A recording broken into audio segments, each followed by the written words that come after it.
is Sky, your soulful progressive with FNN-Feminist News Network, the feminist news that's right for you. Welcome to Sky on location, all right, in Hawaii. So, if you haven't heard about this soulful progressive news, please let your friends know and subscribe and share. Mahalo for being there. All right, so what do I want to talk to you about today? Tulsi Gabbard and attacks by the establishment media about her trying to connect her with Assad, Modi, and even Saudi Arabia, depending on which aggressive establishment media you pick. May it be MSNBC, CBS, CNN, or all in between, Huffington Post, even one with The Intercept. So let me read through a couple of these for you, and we're going to touch upon each one. Let's start off with her homophobic remarks. Now, I got something from the local media here at FNN, Hawaii News Now, and let's read this and then go over it and tell you what she said in regards to the homophobic slurs. All right. Okay, this is what she said. First, let me say I regret the positions I took in the past and the things I said. I'm grateful for those in the LGBTQ community who have shared their aloha with me throughout my personal journey. I have been fortunate to have had the opportunity to help work toward passing legislation that ensures the rights and protections on LGBTQ issues, such as the Equality Act, the repeal of DOMA, Restore Honor to Service Members Act, the Employment Non-Discrimination Act, the Safe Schools Improvement Act, and the Equality for All Resolution, the statement said. Much work remains to ensure equality and civil rights protections for the LGBTQ Americans, and if elected president, I will continue to fight for all equal rights for all. While it's not uncommon to see conservative Democrats evolve with their position on same-sex marriage, Hawaii News Now's political analyst Colin Moore says Gabbard's past positions may be difficult to overcome. Now let's talk. Now, let me say that was her father, who is still Senator Mike Gabbard, that represents in our state legislature. He did have a TV show that was called Straight Talk. This child was 17, 18, 15 years old. Now, if you're not allowed to grow and evolve, like some of the LGBTQ that grow and evolve and after 40 years of marriage break up so they can come out, you know, who are they to talk about? That's what I'm trying to say. Ye that cannot grow and learn, what is you trying to do except burn? That's what I'm talking about. Now, let's touch upon another issue that's dealing with her, because I just mentioned all the acts that she had said, and I haven't seen her personally act against any gay people, but I'm just saying, you know. But I haven't seen her with her father with gay people either, just saying, okay? So let's touch upon what they're talking about in regards to her connections with Al-Said and her going to Syria. Okay, so this is what this Nancy girl wrote in regards to Washington Monthly about her progressive record. If it is all you know about Gabbard, you assume that she is one of the most progressive members of Congress. But returning to the progressive punch scorecard, we find that when it comes to her voting record, Gabbard is rates number 123 of the 179 current members who served in Congress prior to 2019. And additionally, on Chris Hayes' list of what to look for a 2020 nominee, like who cares about that? Gabbard will face obstacles about her worldview, and rather than Democrats can trust her, like who cares about that? You know, what Chris Hayes thinks, you know, whatever. Okay, and it goes on. As a veteran who served in both Iraq and Kuwait, Gabbard has made a name for herself on issues related to foreign policy, but her views hardly align with those of most Democrats. You mean most established Democrat?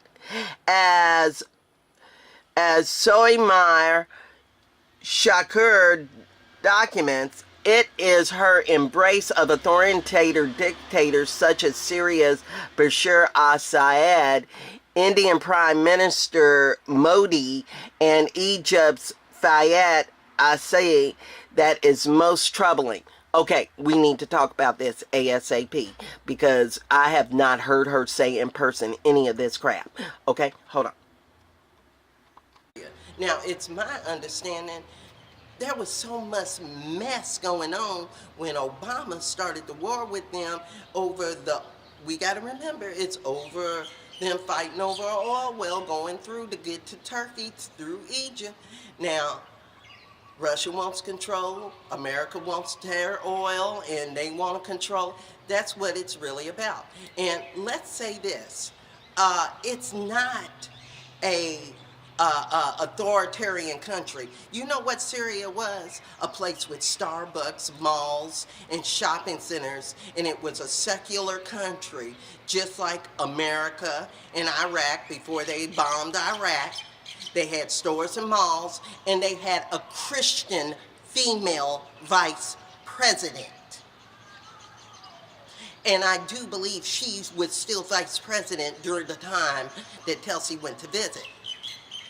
And I'm quite sure she talked to her too. But you're not going to hear about that in established media, now are you? That's why you're getting to hear from FNN, because I keeps up with that. I knew a long time ago from reading in Vogue, of all things, to understand that they had a female Christian vice president that they never seemed to want to mention on The View or anything else.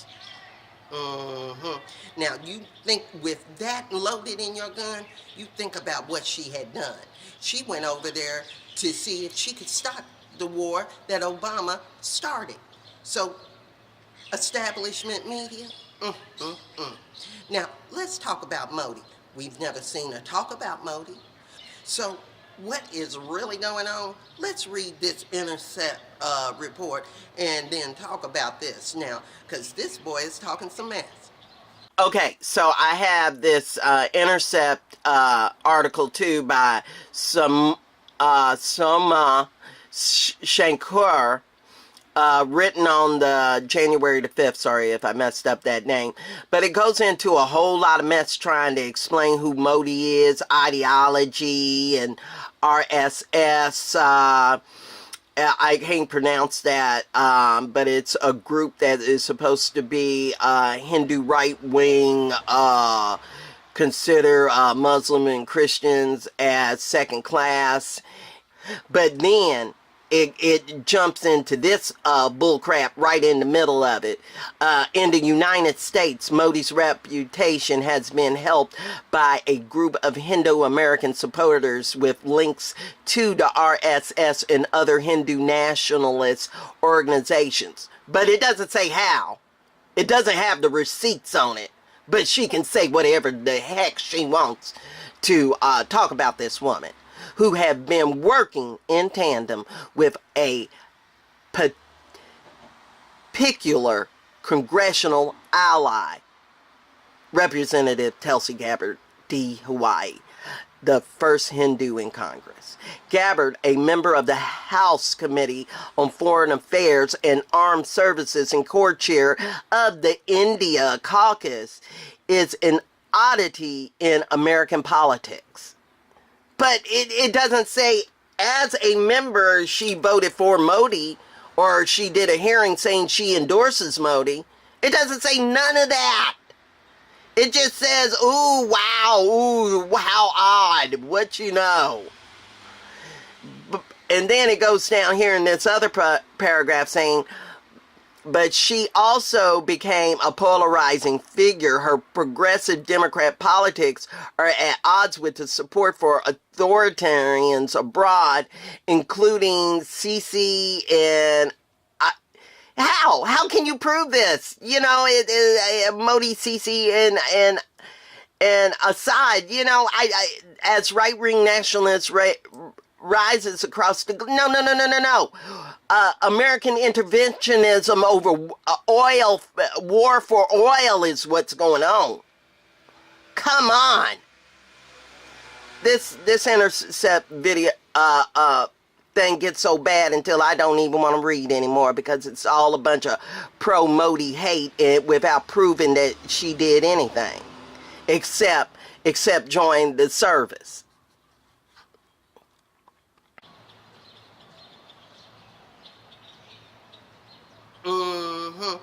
That's what I am talking about. All this made up bull crap.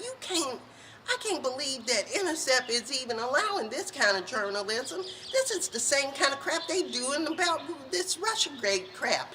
Instead of keeping us focused on what we need to think about, because you know Americans are caring about their jobs being lost. They care about their health care and everybody dying sooner than they used to. And everybody is worried about how their children aren't being raised right. That's why so many are going on strike. So, what is up? What is this distortion? And I think it's fakeness. It's propaganda. It's throwing away the narrative. And then I'm like, oh, I get it. She is awesome. Or they wouldn't be hitting so hard, so fast, so quick to try to denounce her. Understand, that's how they did Bernie. And there's going to be more of this to come, because she dropped out of the DNC as vice chair when they wouldn't act right, when they wouldn't do the right thing in regards to the debates.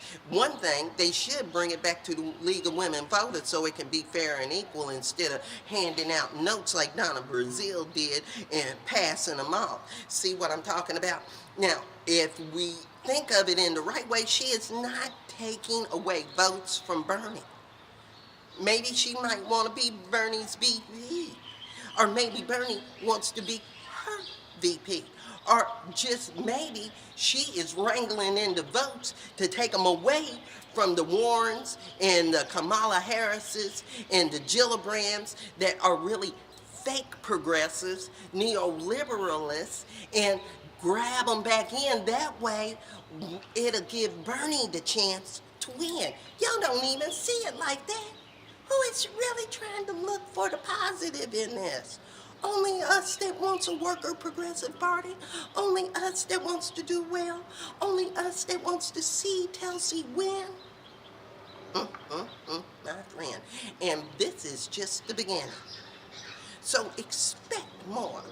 Mazie Hirono not standing by her own state candidate.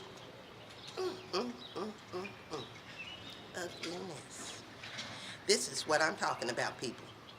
And if you can understand and see the light in this, and see the way I had kind of brought you around and let you see the truth about the different positive options and outcomes of a Tulsi Gabbard run, leave comments below.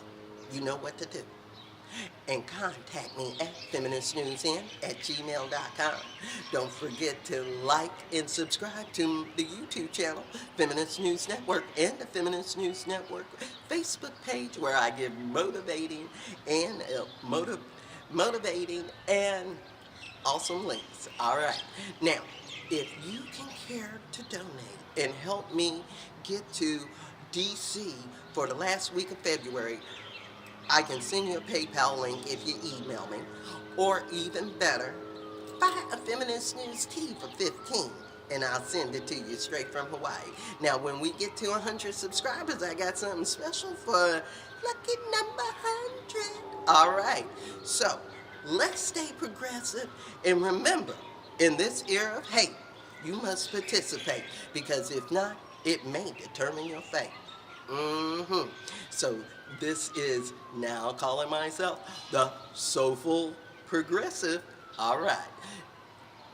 Thanks for watching. Thanks for joining. Peace.